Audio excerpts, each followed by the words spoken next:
औज़ुबिल्लाहिमिनश्शैतानिर्रजीम बिस्मिल्लाहिर्रहमानिर्रहीम। अस्सलाम वालेकुम उस्ताज़ कराम और बच्चों आज फ़िज़िक्स 10th क्लास के सेकंड चैप्टर के इम्पॉर्टेंट शॉर्ट क्वेश्चन आपको बताऊंगा। फर्स्ट चैप्टर के बता चुका हूं बच्चों। जैसा कि मैंने उस वीडियो में भी बताया था कि आपको कोई टिप्स लेने की ज़रूरत नहीं है, कोई गेस्ट पेपर लेने की ज़रूरत नहीं है। इंशाल्लाह इन क्वेश्चन में से 90% क्वेश्चन जो है वो बोर्ड के पेपर में आएंगे और 50% मार्क्स लेकर बच्चा पास होगा अगर वो ये सारे के सारे क्वेश्चन जो 9 चैप्टर के मैं बताऊंगा वो कर लेगा। तो बच्चों चलें स्टार्ट करते हैं। पेज नंबर 20 सेकेंड चैप्टर का पेज नंबर 20 फर्स्ट क्वेश्चन। अच्छा बच्चों इसमें से जो है ना ये भी हो सकता है डिफरेंशिएट, डिफरेंस भी आ सकता है, डेफिनेशन भी आ सकती है, इसलिए मैं आपको डेफिनेशन सारी बताऊंगा, फिर आप खुद मैनेज कर लीजिएगा पेपर वाले दिन कि डिफरेंशिएट जब लिखना है वो आपको पता ही है कि दोनों का डिफरेंस लिख देते हैं। तो फर्स्ट ट्यूनिक इसका जो है ट्यूनिक फोर्क, फर्स्ट जो है definition, are two pronged steel device used by musicians which vibrates when struck to give a note of specific pitch.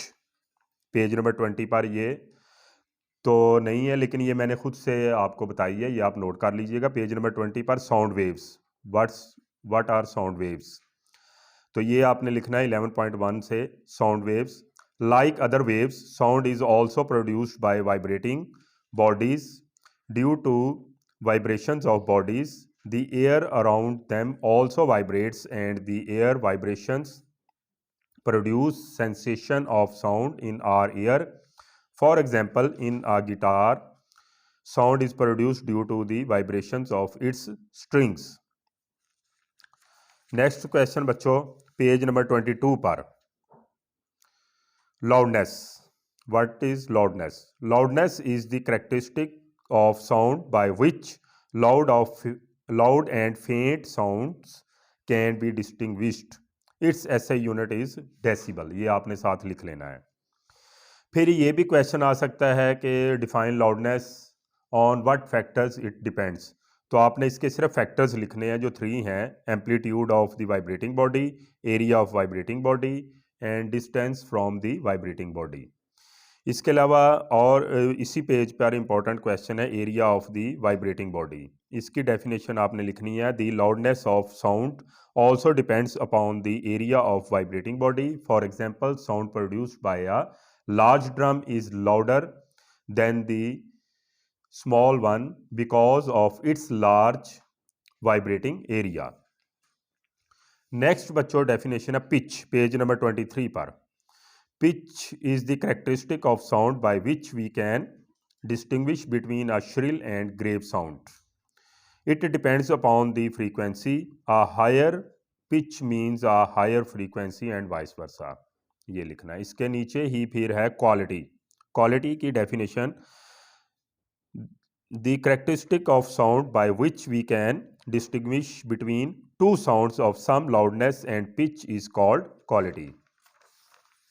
Next page number 24 पर बच्चों इंटेंसिटी की डेफिनेशन है, sound energy passing per second through a unit area held perpendicular to the direction of propagation of sound waves is called intensity of sound. Page number 25 पर बच्चों decibel की definition, जो कि इसका लाउडनेस का unit है, उसकी भी डेफिनेशन आ सकती है। ये ब्लॉक बना हुआ है पेज नंबर 25 पर जो डेसिबल्स का, उसके नीचे ही डेफिनेशन है, the decibel scale is a logarithmic measure of the amplitude of sound waves. इसके बाद बच्चों पेज नंबर 26 पर रिफ्लेक्शन ऑफ साउंड और इको, दोनों की definition, when sound is incident on the surface of a medium it bounces back into the first medium. This phenomenon is called echo or reflection of sound. Page number 27 पर बच्चों example है numerical की short सी, ये वाली 11.2 ये आपने solve करनी है। इसके बाद पेज नंबर 29 पर है differentiate between musical sound and noise. तो आपने पेज नंबर 29 पर स्टार्टिंग में ही फर्स्ट लाइन से ही, sound which are pleasant to our ear are called musical sound. इसकी एग्जाम्पल 28 पेज पर, such as flute, harmonium, violin, drum etcetera. Page number 29 पर ही नॉइस की डेफिनेशन है, sound which has jarring and unpleasant effect on our ear is called noise. इसके ऊपर ही इसकी एग्जाम्पल लिख लेनी है, such as sound of machinery, sound of traffic in a big city, कोई भी आप लिख सकते हो इसकी एग्जाम्पल। पेज नंबर 30 पर बच्चों, रिवर्बरेशंस इसकी डेफिनेशन है, when sound reflects from the walls, ceiling and floor of a room, the reflecting sound are too reflective and the sound becomes garbed. This is called reverberations. इसके नीचे Audible frequency range 30 page पर ही, a normal human ear can hear a sound only if its frequency lies between 20 Hz and 20,000 Hz. 31 page पर भी इसकी definition है, the range of the frequencies which a human ear can hear is called the audible frequency range.